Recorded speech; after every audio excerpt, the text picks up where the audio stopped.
Una condena de apatía para quien se sabe lejos del México lindo y querido. Te da un bajón por no probar los chilaquiles o estar cerca de tu familia, pues este sentimiento tiene un nombre y una historia peculiar en un mundial. Luces, micrófonos, que comience el salseo.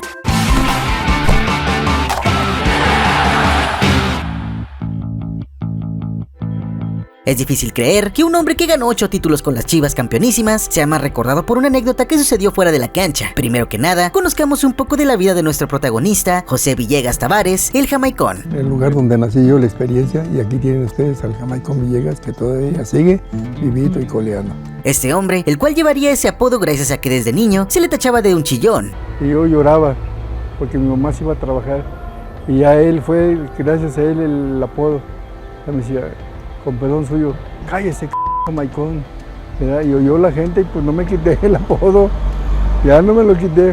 Jamaicón era chillón, llorón. Iniciaría su andar futbolístico por allá del año de 1949 con el Club Imperio, donde jugaría por 2 años, pero luego de tener problemas con el club al no pagarle, decidió hacerse a un lado y se dedicó a vender fotos en eventos de bodas, bautizos y todo tipo de eventos sociales, esto con el fin de poder vivir, pues el fútbol no era lo que es hoy en día. Sería el año de 1953 cuando directivos del Club Guadalajara se acercarían a él y le ofrecerían 250 pesos mensuales para que jugara en su equipo.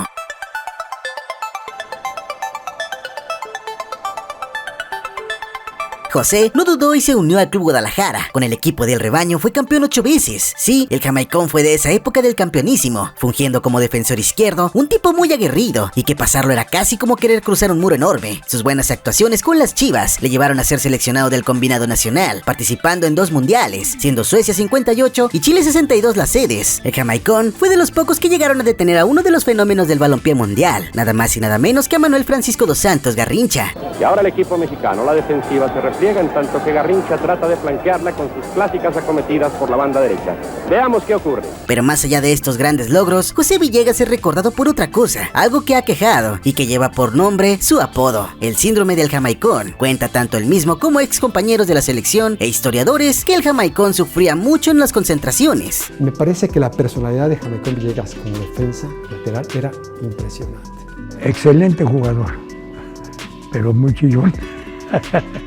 Su calidad no estaba en disputa, era uno de los mejores defensores no solo en su época, sino de toda la historia del fútbol mexicano. Pero cuando le tocó estar fuera de México, con la selección mexicana, fue donde todo se venía abajo. El jamaicón en el Mundial de Suecia 58, la Federación Mexicana de Fútbol organizó una gira de la selección nacional previa al campeonato mundial que incluyó participaciones en Canadá y Portugal. Nacho Treyes iba como entrenador. Estando en Lisboa, la selección nacional fue honrada con una cena de gala, pero el jamaicón no estaba en la mesa. Treyes, preocupado por sus jugadores, lo busca por distintos lados. Dicen lo encontró llorando. La respuesta del jamaicón se volvería de antología para la historia nacional del deporte. ¿Cómo voy a cenar si tienen preparada una cena de rotos? Yo lo que quiero son mis chalupas, unos buenos sopes y un rico pozole, y no esas porquerías que ni de México son. Extrañaba demasiado su tierra y también la comida de su hogar. Le causaba una nostalgia terrible, lo que le llevaba a mermar su rendimiento en los encuentros de la selección en el mundial. Extraño mucho los frijoles de loya y las tortillas también. En aquella justa, la selección se fue con 2 derrotas y un empate. Para el siguiente mundial, las cosas no fueron diferentes, pues sus compañeros cuentan que José escribía cartas, las cuales mandaba a Experiencia, el pueblo de donde es originario. Dicen que se le veía muy triste durante la estancia fuera de México y más en específico de su hogar, un pueblo que se ubica en Jalisco. Mandaba cartas y les decía, los echaba al buzón.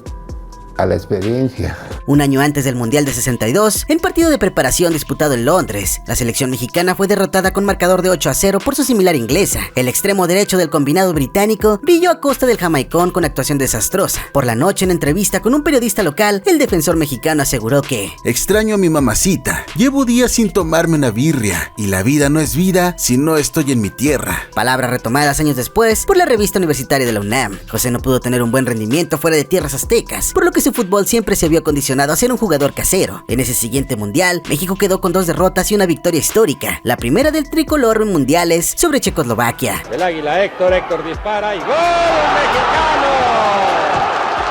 ¡Gol Desde entonces, este síndrome se le ha catalogado como el del jamaicón, un problema psicológico que no permite a las personas tener un buen rendimiento fuera de su país y en algunos casos de su ciudad. Esto se debe a que, en cierto punto, el estar lejos de casa, de tus padres, de tus amigos y conocidos, las comidas, los lugares frecuentes, no te permiten desenvolverte como deberías, por estar en una especie de depresión. Es por ello que muchos jóvenes que tienen las cualidades para ser grandes futbolistas, al momento de tener que dejar sus lugares de origen para seguir con su desarrollo futbolístico o que son traspasados a otro club de otra ciudad, terminan fracasando.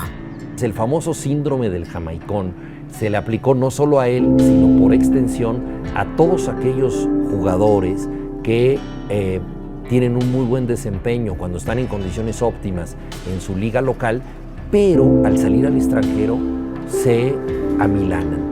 No se adaptan a las condiciones y esto se sigue tomando como el síndrome del jamaicón. Es por ello que el gran déficit de futbolista mexicano no es para nada atlético, pues contamos desde siempre con jugadores preparados, con gran preparación física, hechos para triunfar, porque siendo sinceros, ya quisieran algunas ligas sudamericanas tener la preparación, instalaciones y el capital que se tiene en México, en la Liga MX, vaya. El problema es lo mental, en el siempre verse como víctimas, no saber cómo reaccionar ante grandes obstáculos, siempre es darse el papel del débil y no creer en sus capacidades. Nadie nos da un peso por nosotros, para nuestro futuro. ¿Cuántas veces no ha tenido la selección mexicana en sus manos el poder trascender en Copas del Mundo? Tenemos aquella tan recordada y que duele aún, contra el máximo rival de México, Estados Unidos, en el Mundial del Corea-Japón 2002, donde muchos ya daban por hecho el pase a cuartos. A ese tan mencionado y citado quinto partido, ¿qué ocurrió? Se vieron sorprendidos y no supieron cómo reaccionar. Volvieron a ser el equipo inferior que no pudo demostrar su superioridad en la cancha. Termina el quinto partido por octavos de final, ha clasificado Estados Unidos, con goles de Brian McBride a los 7 del primer tiempo y Landon Donovan a los 20 del periodo final. Otro caso fue el del Mundial Sudáfrica 2010, en esos octavos de final contra Argentina. El equipo jugaba muy bien, pero nunca pudo imponerse ante el albiceleste. ¿Y cómo olvidar el partido contra Holanda en Brasil 2014? El equipo venía de una fase de grupos casi perfecta, donde le ganó a Camerún con gran autoridad, al igual que a Croacia, y se llevó un empate con sabor a gloria frente a Brasil. Pero fue en octavos, donde habían hecho bien las cosas en el primer tiempo, donde estaban logrando la hazaña en el inicio del segundo. De nueva cuenta se nos vio rebasados. El equipo dejó de creer en sí mismo, se abandonó de una forma terrible y Holanda tocó y tocó la puerta de Ochoa varias veces hasta que llegó la anotación en un tiro de esquina y después el tan famoso no era penal. Va buscando el área, sigue Robben, por poco le hacen falta, sigue Robben, penal. ¡No puede ser! ¡No puede ser! ¡Si ya saben por qué le meten la barrida, doctor García! Según psicólogos, el verse en esa situación, en donde se ve como los favoritos, automáticamente se da el síndrome del jamaicón y el rendimiento del futbolista baja, pues es un entorno que no le es familiar. Esto es terrible. Si estamos acostumbrados a perder, no esperen más de nosotros. O sea, este complejo en donde todo el equipo entró en el famoso síndrome del jamaicón. ¿Cómo es posible que nosotros estemos ganando el partido? ¿En serio vamos a pasar a cuartos? Pero si no somos mejores que ellos. Todo eso pasa por la mente del futbolista cuando es atacado por el síndrome del jamaicón y lo lleva a dejar de jugar a tope, lo convierte en alguien inferior. Eso también se ve reflejado en aquellos futbolistas que dan el paso al extranjero o en aquellos que no quieren darlo, como el caso de la Tota Carvajal, quien tuvo ofertas de salir a Europa, pero él prefirió quedarse. Para él era más importante darle su fútbol a México que salir al extranjero. Yo tuve oportunidad de ir a jugar a los mejores equipos del mundo. No quise. También tenemos el caso de Omar Bravo, jugador que prometía bastante, un tipo que logró un título con Chivas en 2006, que era llamado a la selección y se volvió en el máximo goleador del rebaño, sin duda una gran figura, y cuando logró salir a Europa no dio la talla, nunca mostró su fútbol como lo mostró aquí en México. Al no llenar yo esas expectativas, pues personalmente yo lo considero un fracaso para mí. ¿Se puede revertir? La respuesta es sí. Como ya se mencionó, todo es cuestión de mentalidad. Y sí, ya sabemos quién es el mexicano que ha tenido la mentalidad más ganadora en toda la historia de nuestro fútbol, el macho Hugo Sánchez. Él fue un tipo que siempre buscó ser mejor que los demás y esa era su beta. Hugo Sánchez se fue a jugar a España al Atlético de Madrid y Hugo te lo platica, estuvieron a punto de regresar, ¿no? En su estadía en el Atlético de Madrid estuvo a punto de regresar, pues su contrato era algo elevado, y Hugo, contrario a lo que muchos otros harían, decidió bajarse el sueldo y seguir con su sueño, seguir con su meta. Él sabía que por un periodo de tiempo sería alejado de la manada, esa manada de mediocridad que no le gusta ver triunfar a los demás fuera de casa e inclusive en ella, pero para él estaba muy claro hacia dónde quería llegar, y esa mentalidad fue la que lo llevó a estar en el mejor club de la historia y lograr ser el jugador leyenda no solo para la institución, sino para el fútbol en general. Si Cristiano lo bate, lo voy a festejar y lo voy a felicitar si lo consigue, pero está en sus manos. Regresando al campeonísimo, su exitosa carrera, trabajada durante 2 décadas con base en sudor, mucha garra y esfuerzo físico, se olvidó por completo, se esfumó y se convirtió en una sombra de una doble desilusión internacional. Y agarró mucha popularidad porque fue el único jugador que ha podido parar a Garrincha.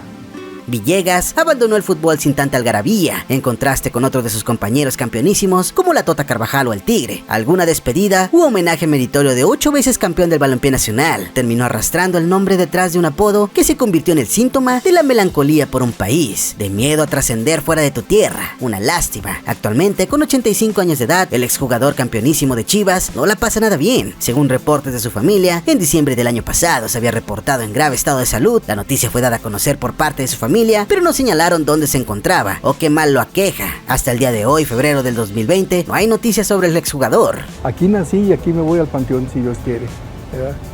Y que yo le agradezco más que nada a la gente que me ha aguantado.